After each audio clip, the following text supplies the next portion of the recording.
నిన్ను వెతుక్కుంటూ వచ్చి ప్రేమిస్తున్నానంటే మీ అమ్మ లేని లోటు నీకు తీరినట్టేరా? రాజా, ఎప్పుడూ కుటుంబం లేదని బాధపడే నీకు ఆ అమ్మాయి ప్రేమ నీకు దొరికిందంటే జీవితంలో నీకు అన్నీ దొరికినట్టేరా? హేమ అన్నయ్యలు వచ్చి ఏదో తప్పు చేసిన దాంట్లో తీసుకెళ్లారా? మన ఇంట్లో తప్పు చేస్తే కొట్టి చెప్తారు, అది పెద్దింట్లో తప్పు చేస్తే కొట్టి చంపేస్తారు. ఒకవేళ తప్పుగా అనుకుని వాళ్ళ నాన్న అన్నలు కొట్టి చంపుంటే ఆ తప్పు వాళ్ళది కాదు రాజా, నీదవుతుంది. జరగరాంది ఏదైనా జరిగితే బాధ్యుడు నువ్వే. ఒకవేళ ఆ అమ్మాయి ఆత్మహత్య చేసుకున్నా ఆ పాపం కూడా నీదే అవుతుంది రాజా.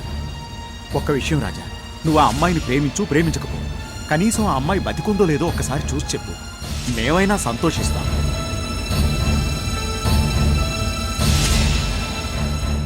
అన్నా, ఇదిగో బైక్కి